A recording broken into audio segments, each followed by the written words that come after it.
De fato, o período regencial é um período bem agitado aí da política brasileira. É um período que vai durar algo como 9 anos, de 1831 até 1840, quando nós temos o famoso golpe da maioridade. Novamente, aqueles grupos políticos vão se apresentar como forças presentes ali nessa disputa por consolidação do seu próprio poder em âmbito, vamos dizer assim, nacional. É aí que nós temos 3 grupos políticos muito importantes que vão se apresentar logo no início do período regencial, novamente se reconfigurando esses grupos, ou seja, vão votar de acordo com as suas ideias, com os seus desejos, mas que não são necessariamente aí nesse momento inicial partidos no modelo clássico como nós conhecemos. Nós temos aí o grupo chamado de restauradores.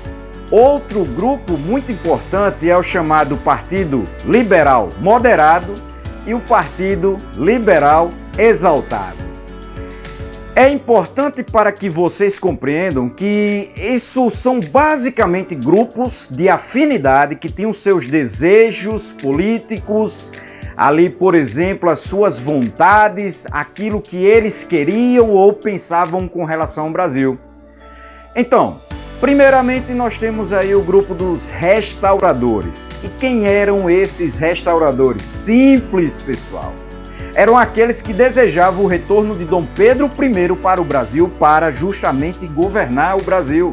Sim, Pedro, que tinha renunciado no dia 7 de abril de 1831, tendo então partido do país para Portugal e lá, ficando até sua morte.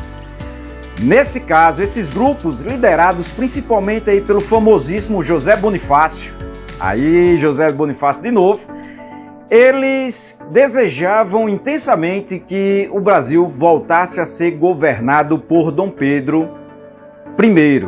Tá certo? Dom Pedro I. Então, nesse caso, restaurar o governo de Dom Pedro I. Os restauradores eram, portanto, defensores essencialmente do retorno de Dom Pedro I ao Brasil para poder seguir aí com seu próprio governo. Mas é importante também aqui lembrar para vocês algo muito importante. Com a morte de Dom Pedro I, em 24 de setembro de 1834, os restauradores perderam seu próprio propósito de existência. Evidentemente, com a morte do príncipe, eles não tinham mais o que restaurar em relação ao trono dele. Então, esse grupo se dissolve e vai fazer parte, de acordo com as suas afinidades, de acordo com as suas tendências, dos outros 2 grupos, reconfigurando essencialmente aí esses grupos políticos brasileiros. O segundo grupo é o grupo chamado de liberais moderados. Esses liberais moderados eram ali grupos de pessoas que defendiam, por exemplo, uma certa centralização política brasileira, ou seja, um governo centralizado, mesmo sendo defensores de uma monarquia, mas uma monarquia constitucional onde o imperador não tivesse, por exemplo, um poder absoluto, de mando. Então defendiam ainda que uma monarquia, mas uma monarquia com certas restrições políticas, ou seja, não absolutista.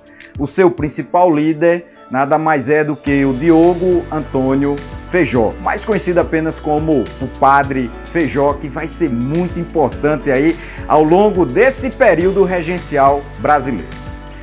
Outro grupo, que a gente já citou, é os chamados liberais exaltados. Esses liberais exaltados vão diferir fundamentalmente do grupo chamado de moderados, porque eram defensores de uma maior autonomia, maior autonomia das províncias. E, gente, se vocês ainda não sabem o que eram as províncias, eram os estados, exatamente.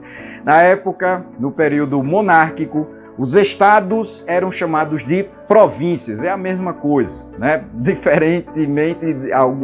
difere apenas de alguns detalhes. Mas nesse caso, esses liberais exaltados, eram defensores de uma maior autonomia nas províncias, ou seja, que elas pudessem ter leis mais individuais, pedir, por exemplo, dinheiro emprestado lá fora, no Brasil, sem necessariamente autorização do governo, criar cargos públicos, ou seja, defendiam uma federalização maior. Então, é importante que vocês compreendam essas relações que estavam surgindo. O seu principal líder aí nesse momento inicial é nada menos do que o famoso Cipriano Barata. Sim, ele mesmo, que vai percorrer a história brasileira e mais uma vez aí é um dos líderes desses próprios grupos políticos. Quero também ressaltar aí para vocês uma coisa que é muito importante. Esse grupo, chamado de Exaltado, no futuro, inclusive, vai sofrer algumas alterações, né? Ou seja, alguns desses membros desse grupo vão se tornar republicanos, né? Defensores de um governo republicano, ou seja, são contrários a uma monarquia. Mas eu já citei aí para vocês que a partir de 1834 nós temos então a morte de Dom Pedro I.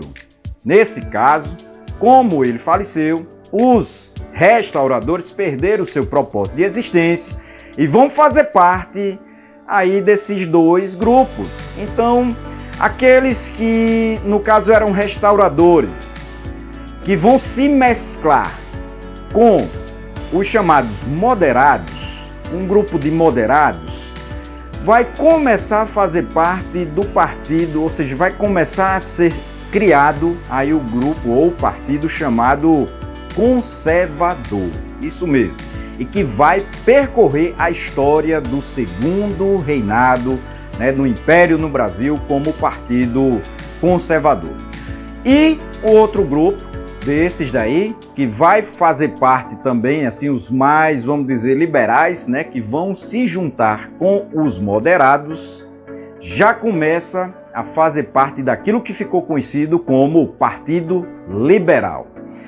Nesse contexto dessas próprias situações, também é importante lembrar para vocês que eles basicamente vão ali se diferenciar, basicamente, nessa questão da autonomia, ou no caso, autonomia ou concentração de poder ali no governo central, tá certo? Então, com relação a algumas outras leis, algumas outras mudanças que vão existindo ao longo do Império, eles diferiam pouco, teriam poucas diferenças. Basicamente era nessa questão, maior autonomia ou maior restrição ou controle, uma supervisão maior ali do governo central sobre as próprias províncias, ou seja, sobre essas autonomias. É claro que devido a essas divergências e você ter esses opostos, esses contrários, o Brasil durante essa fase chamada de período regencial vai passar por muitas revoltas, muitos conflitos, aonde quase nós chegamos muito perto a uma fragmentação política. Ou seja, o Brasil quase que vira pequenos países. Então, foi um consenso muito importante de que era necessário, se fazia necessário, inclusive, diminuir a maioridade de Pedro de Alcântara, justamente para que ele pudesse governar com 14 anos o Brasil, antes que o Brasil acabasse se esfacelando, se dividindo em pequenos territórios.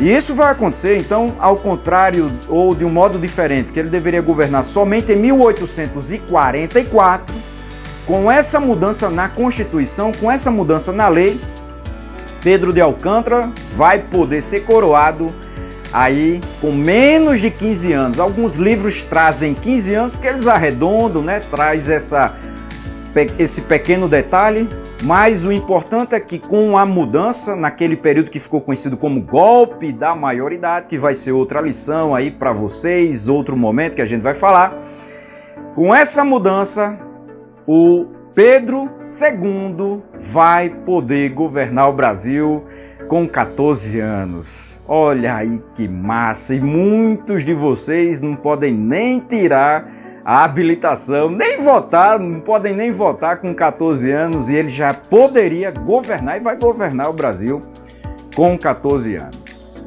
Tá certo? Então essa é uma pequena aula, um resumo aí para vocês refletirem sobre esse momento e esses grupos políticos que dominaram o cenário nacional, tiveram esse controle no cenário nacional brasileiro durante muitos anos, longos anos, e que ainda hoje, reconfigurando algumas situações, ainda existem, ainda estão presentes por aí. Mas nesse caso, todos vocês que assistiram essa videoaula, não esqueçam então de se inscrever no canal. É importante também que vocês dêem o seu like, assim como também é importante que vocês ativem aqui o sininho. E não esqueçam, gente, dá uma olhada ali naquelas videoaulas que estão ali nas playlists, né? Bote essas playlists para rodar justamente para vocês irem aprendendo e se preparando, por exemplo, para o Enem. Muito importante aí para vocês o Enem, né? Nesse ano, com certeza. É um ano decisivo para todos vocês, o Enem, que vocês estão se preparando, tenho certeza. E de mais a mais, com toda certeza, vocês estão se preparando. E até a próxima, pessoal!